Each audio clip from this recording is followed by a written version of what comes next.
open up your Bible app and go to Exodus chapter 15.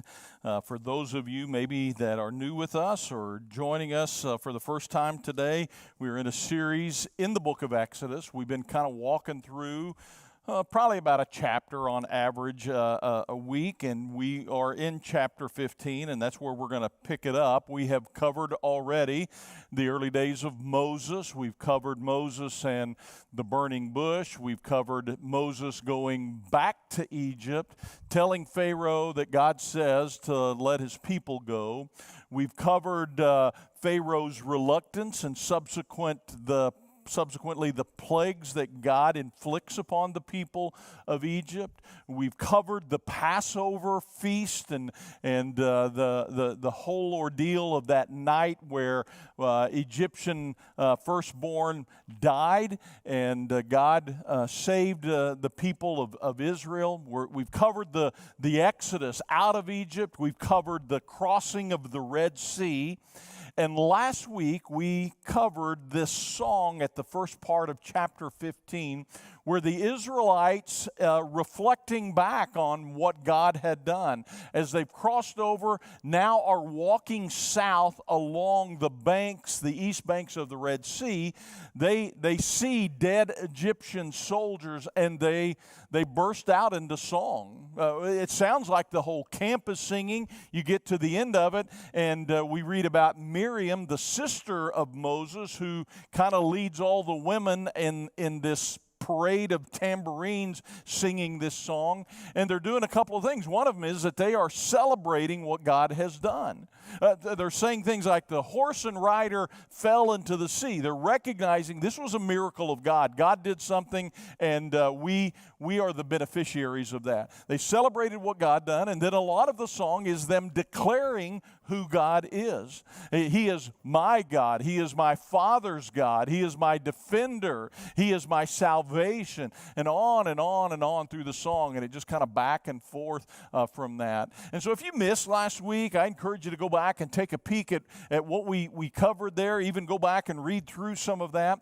We're going to cover the rest of chapter 15 and into chapter 16 today, because there's a recurring theme that we want to talk about, and we're going to see the word test a couple of times. In fact, the Israelites are about to deal with two tests from God. One of them is going to be the test of thirst. They're going to be in a situation where there's no water. And we're going to see what happens. How do they respond to that? We're going to also see the test of hunger. They're going to get multiple days into their journey, and they're going to run out of their supply of food that they had brought along with them. And there's not going to be anything else available. They bought all that's been available with people passing by, picked up everything that they could along the way, and now here they are, they're hungry, and what's God's going to do?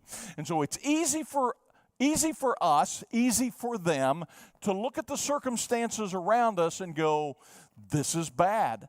How are we going to survive? You can't go long without food. You can even go a shorter amount of time without water. What are we going to do? And they begin to grumble, they begin to complain. And so we're going to pick up that story in Exodus chapter 15, verse 22. It says, then Moses led Israel from the Red Sea, and they went into the desert of Shur. For 3 days they traveled in the desert without finding water. When they came to Marah, they could not drink its water because it was bitter. That's why the place is called Marah. So the people grumbled against Moses, saying, what are we to drink? So they're 3 days into this journey, right? 3 days into this particular wilderness, the desert of Shur, it's called. And they come to this place called Marah, and actually Marah means bitter. They get there and the water is bitter. Now that could just mean it was unpleasant to the taste, but I suspect it was worse than that. It was something that was likely to make them sick. And so here they've got this bitter water, but that's not the only thing that becomes bitter, is it? The spirit of the people quickly became bitter as well. And again, what they've done is they've looked at their circumstances, and it changes their attitude.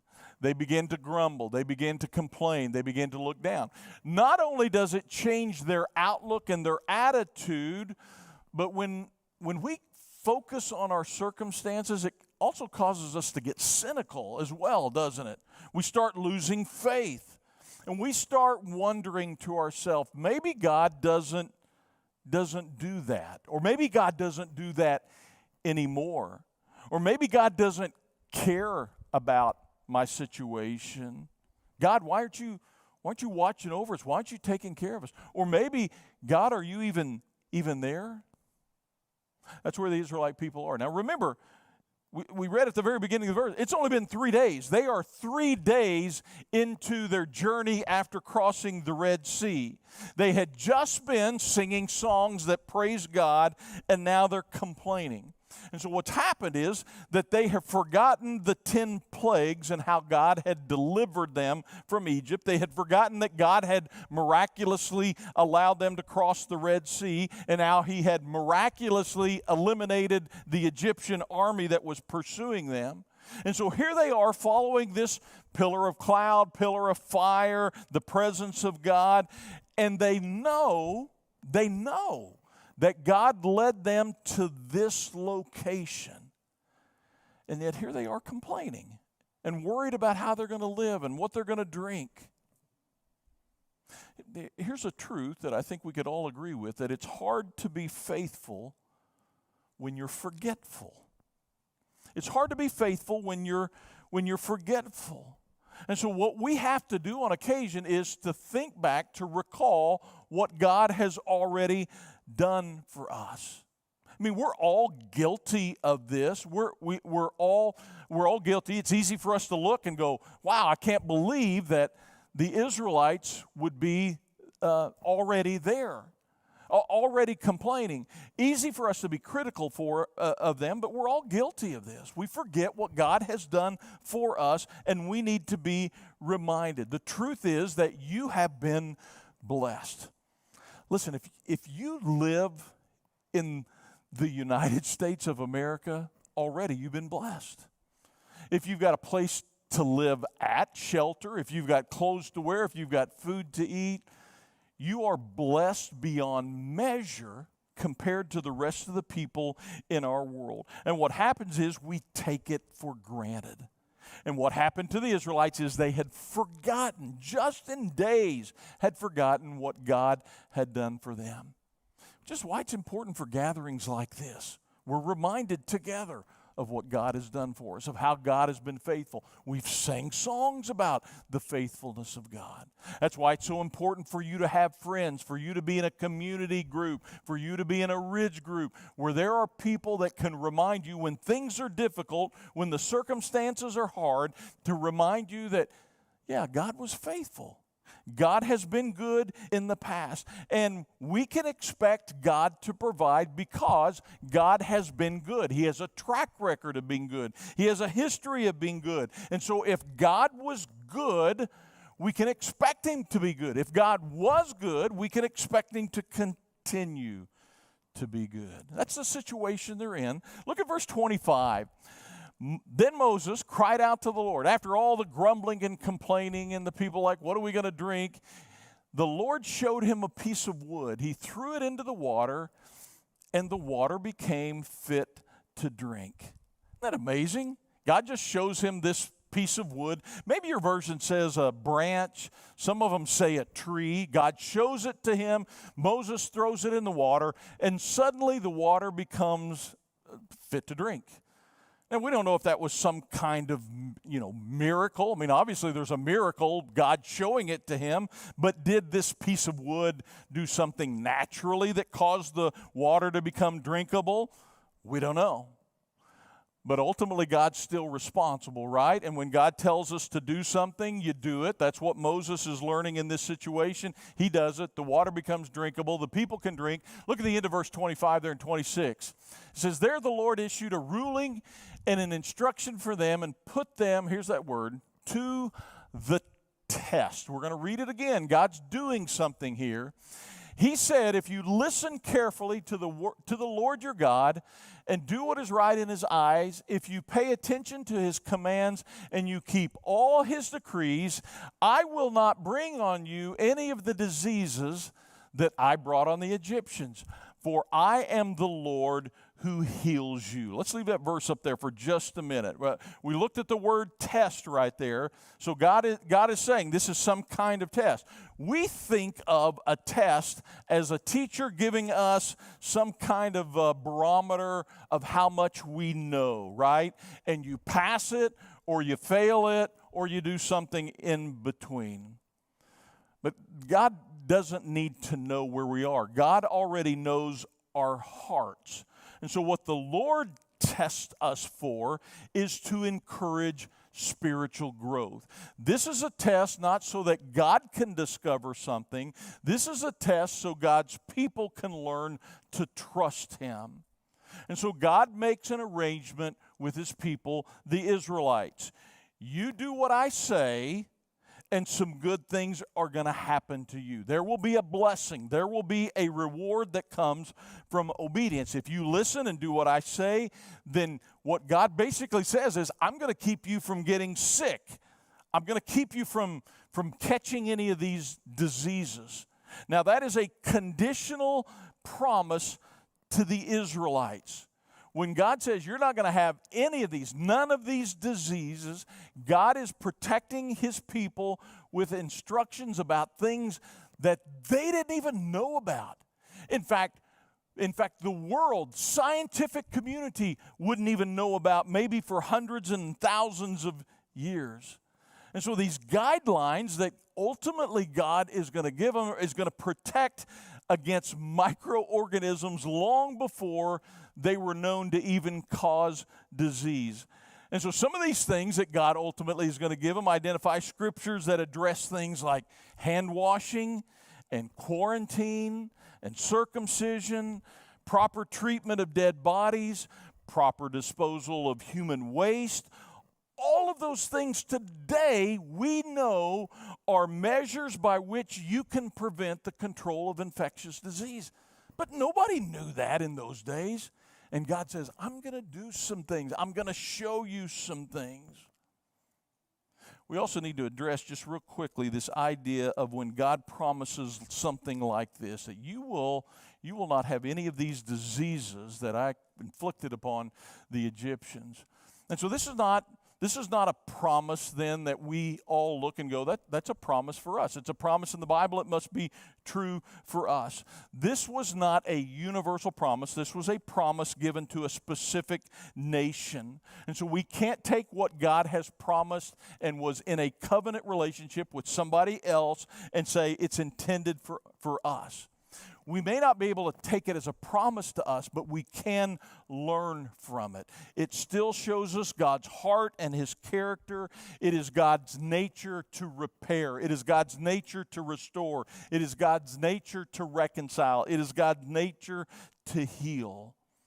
And so what God showed here in just this quick example, end of chapter 15, is His power to take care of their physical needs.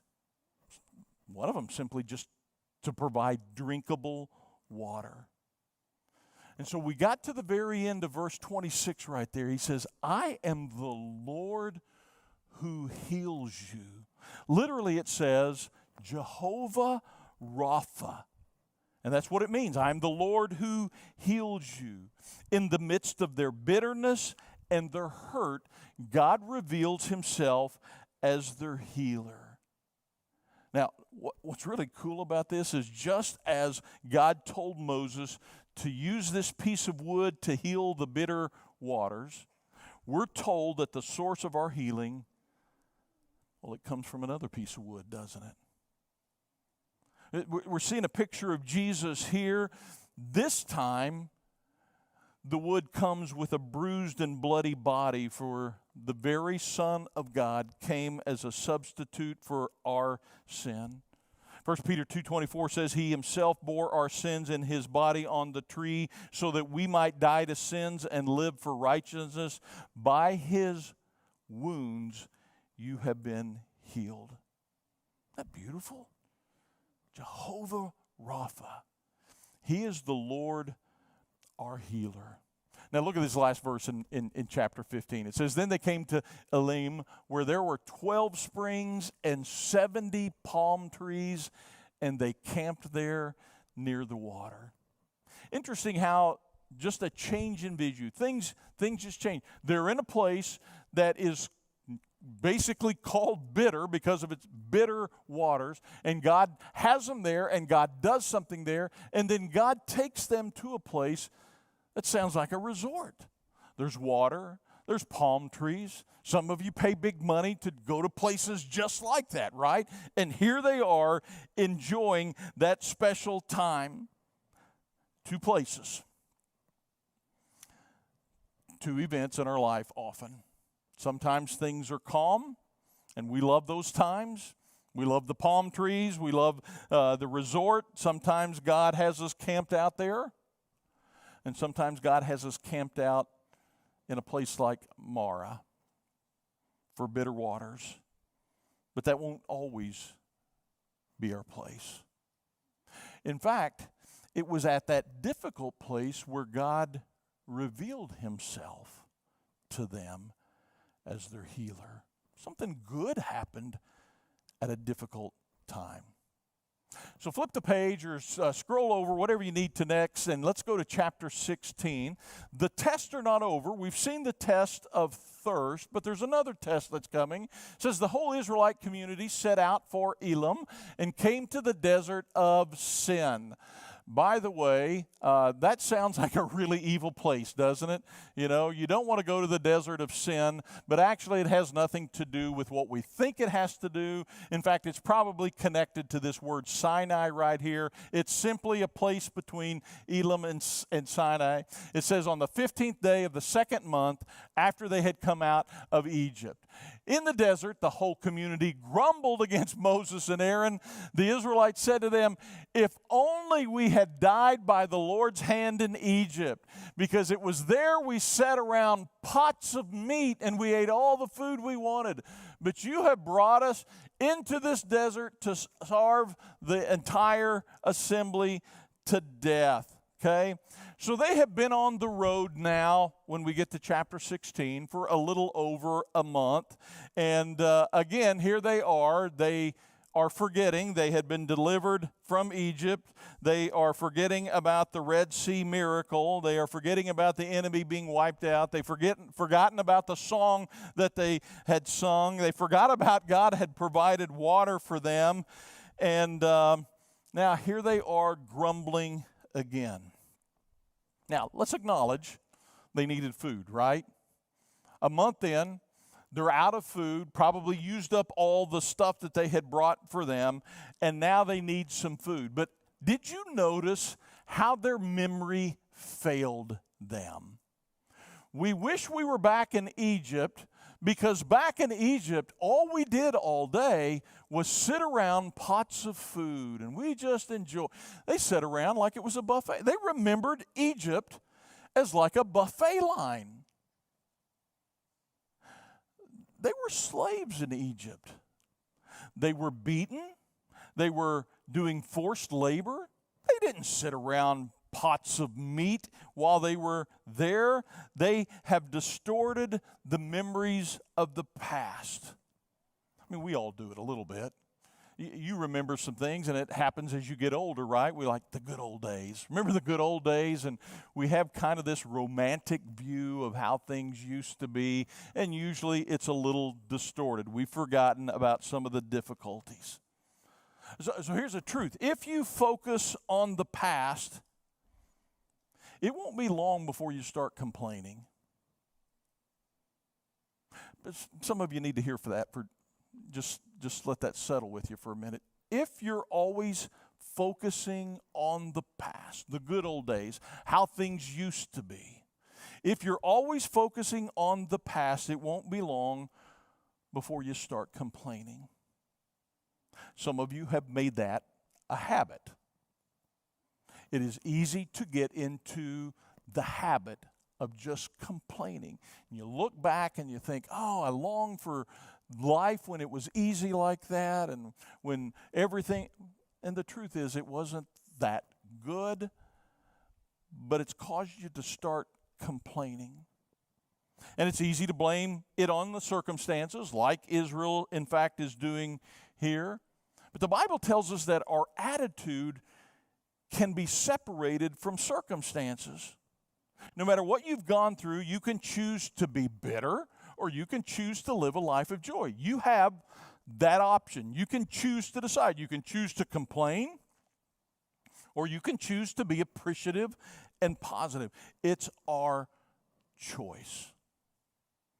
So right here, the Israelites, once again, complaining. Not the first time, won't be the last time. But here's what you have to love about the one true God. Because if I was God, and I suspect if some of you were God, okay? If we were God and we had delivered our people to this point, had caused them to miraculously escape, and then they started complaining and going and saying to me, I wish we were dead. It was so much better than we wish we were dead. I think I might oblige them. Would you not? You want to die? Zap. Okay, that sounds good to me. It'll be a lot easier. Wish granted. But look at the incredible grace of God who restrains himself from doing that, and God's going to provide. In fact, God's going to provide in a miraculous way. Then the Lord said to Moses, I will rain down bread from heaven for you. Isn't that a great statement? You're hungry? All right.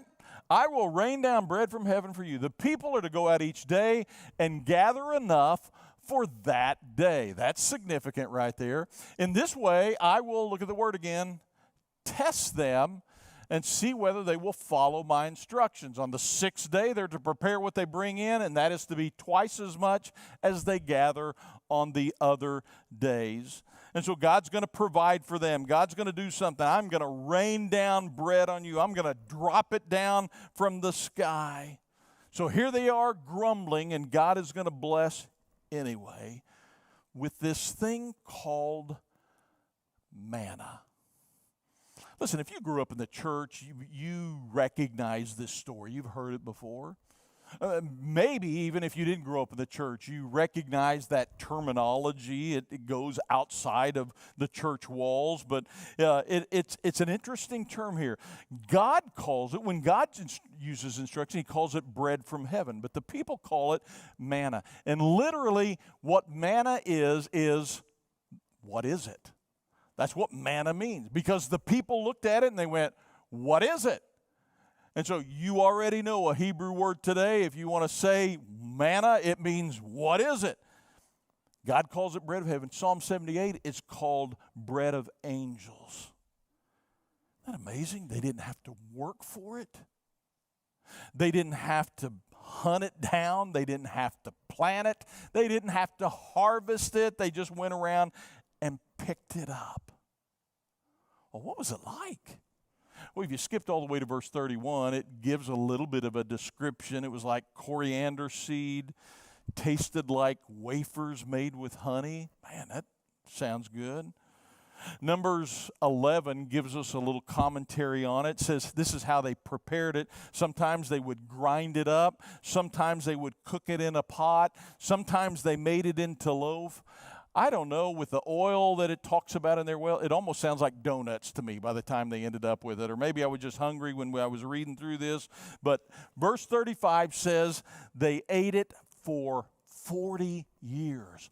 God provided miraculously for this hundreds and hundreds of thousands of people, maybe 2 million people. How do you feed that many people in the desert?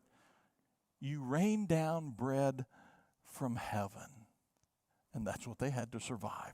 Okay, I want to pick it up in verse 6, and we're just going to kind of read through the text, okay? We're going to kind of run through this pretty quickly. So Moses and Aaron said to all the Israelites, in the evening you will know that it was the Lord who brought you out of Egypt, and in the morning you will see the glory of the Lord, because he has heard your grumbling against him. Who are we that that you should grumble against us? Moses also said, you will know that it was the Lord when he gives you meat to eat in the evening and all the bread you want in the morning, because he has heard your grumbling against him. Who are we? You are not grumbling against us, but against the Lord. Then Moses told Aaron, say to the entire Israelite community, come before the Lord, for he has heard your grumbling. While Aaron was speaking to the whole Israelite community, they looked toward the desert, and there was the glory of the Lord appearing in the cloud. And the Lord said to Moses, I have heard the grumbling of the Israelites. Tell them at twilight you will eat meat, and in the morning you will be filled with bread. Then you will know that I am the Lord your God. And that evening, quail came in and covered the camp. And in the morning there was a layer of dew around the camp. When the dew was gone, thin flakes like frost on the ground appeared on the desert floor. And when the Israelites saw it, they said to each other, what is it? For they did not know what it was. Moses said to them, it is the bread the Lord has given you to eat. This is what the Lord has commanded. Everyone is to gather as much as they need. Take an omer, that's about 2 quarts. Take an omer for each person you have in your tent. So now we've got this picture of them picking up and doing exactly, hearing the instructions of what they're supposed to do with God. In fact, we had just talked about the manna, but as you can read, God says, I'm going to provide you meat as well. Again, Numbers 11 gives us a little bit more of the backstory there, and it says at some point the people griped and said, all we have is this miraculous bread you've given. We want meat. And so here God now is going to miraculously provide quail in the evening. Now, we don't know if that was, how often that was. We do know it sounds like manna was available every morning, but at least this particular time, God has quail that are brought in. They're eating quail and bread. And they thought they were complaining against Moses. But Moses says, listen, God hears it. You're not just complaining against us, you're complaining to God. And what does God do? God's glory shows up. They look out at the pillar of cloud and they see the glory of God there, and somehow or another, the daily supply of bread is equated to the glory of the Lord. Listen, I don't know about you, but when I think about the glory of the Lord, I think about like something big, something spectacular. But what we're told here is that there is something as simple as a daily provision that God gives you, that is the glory of God. Not just the big stuff, it's the daily, regular things. So here's just a quick question for you to think about, and maybe one you want to write down. The question for the Israelites, the question for us is, will you trust God to provide? Will you trust God to provide for you in those situations? Notice in the instructions, they are being asked to restrain their natural tendency to gather as much as possible, which we all naturally do in anticipation of some times when we're not going to be able to do it, right? Let's gather a little more, and God says, no, you're not going to do that. You're only going to gather an omer. You're only going to gather this amount right here. This is all you're going to get, and what you collected, it had to be eaten that day. God was very specific. And so God's teaching some things to his people right here. One of them is that God's teaching him to trust them every day, just one day at a time. I will provide for you today, and tomorrow I will provide for you that day, and the next day I will provide for you that day.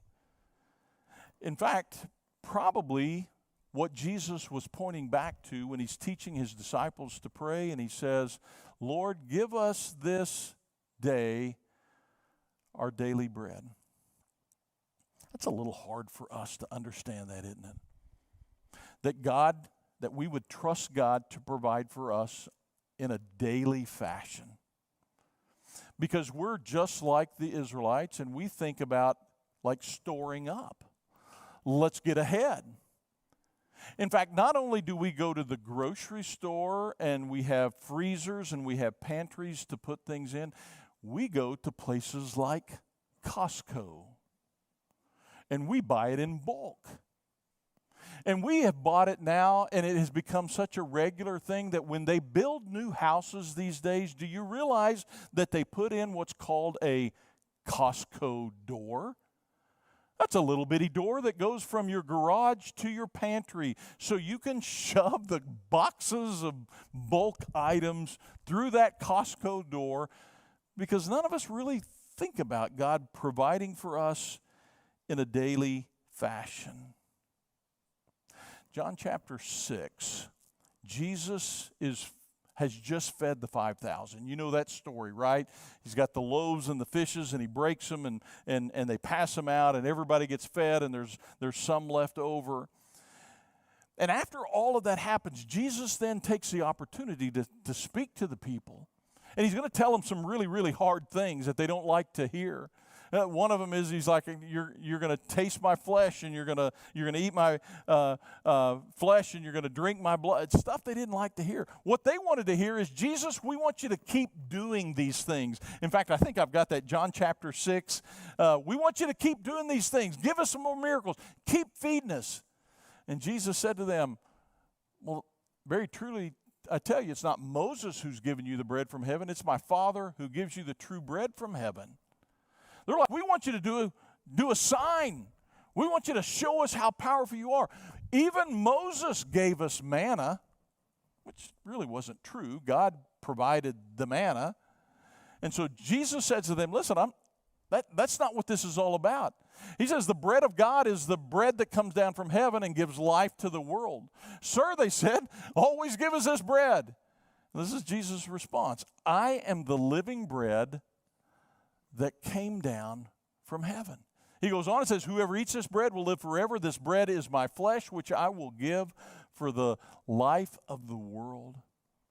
Jesus says there's something more important going on here than you just having another meal, than me just feeding you. He wanted to prove to them, they wanted proof that he was the Messiah. We want you to rain down bread from heaven like Moses did.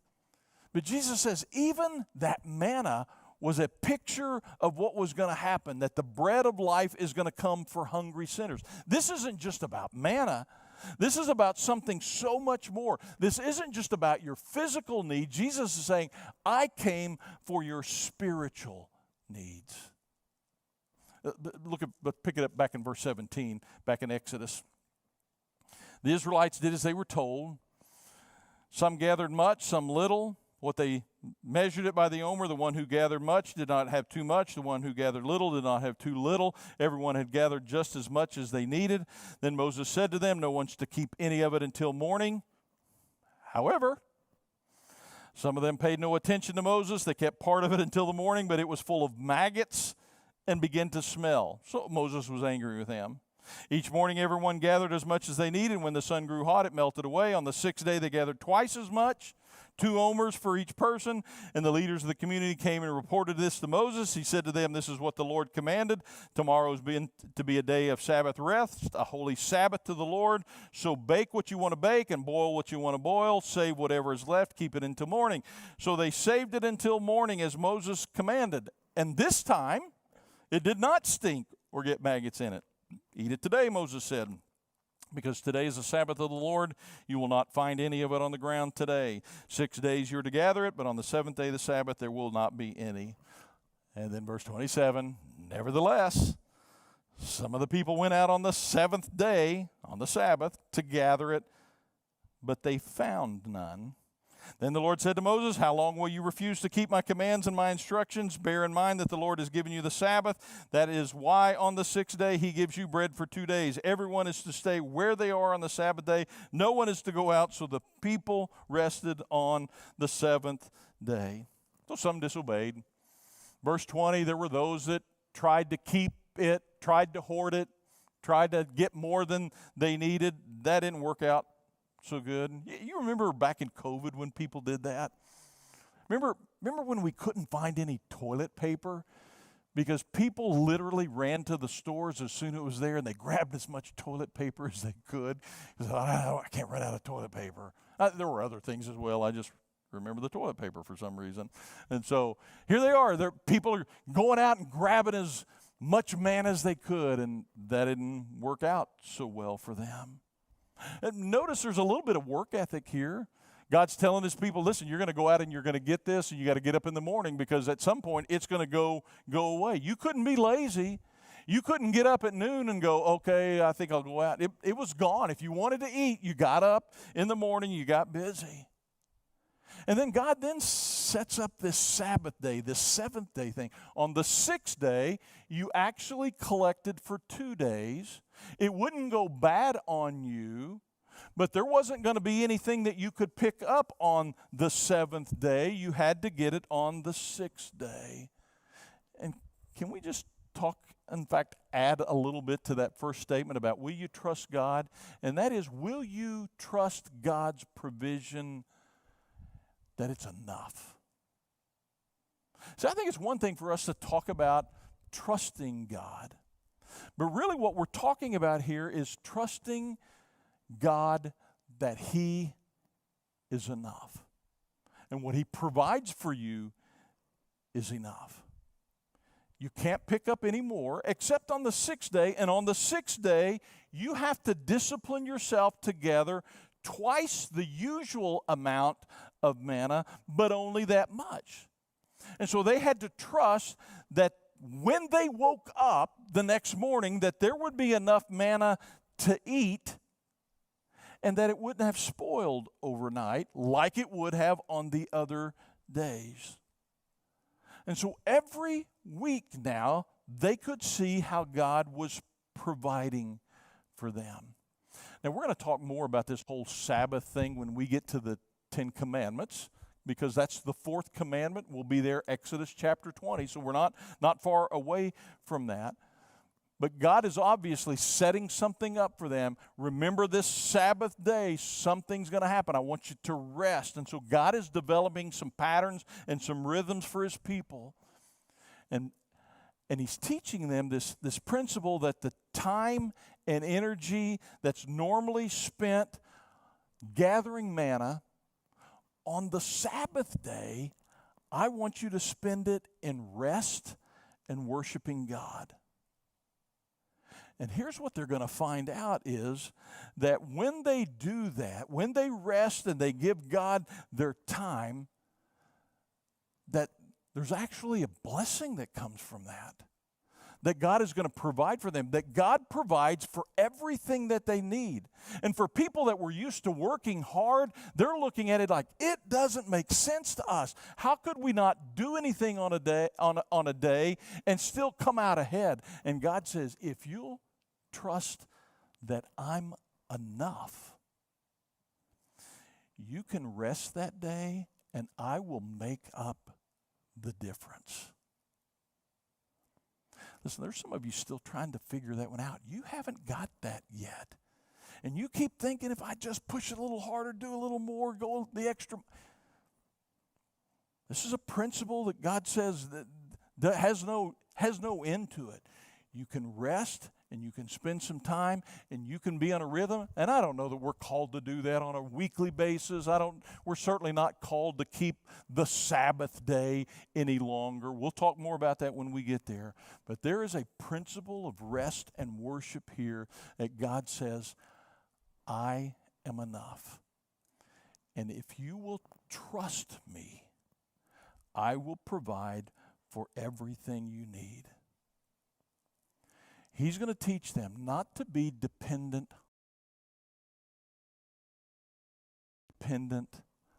on the manna provider. Pray with me. Father, would you help us to depend upon you, our provider, like that? To not depend upon the things that we do, our job, to not depend upon our ability to get the things that we need, to not depend upon the whole food processing line that we've got in our society. But God, we want to ultimately come back to you as our provider and to trust you fully and to trust you, God, that you are enough. So, Father, these principles are ones that we can fill in at any place. All of us struggle in different areas of life. All of us have a place that we need to trust you more. Would you help us to do that? We pray it in Jesus' name. Amen.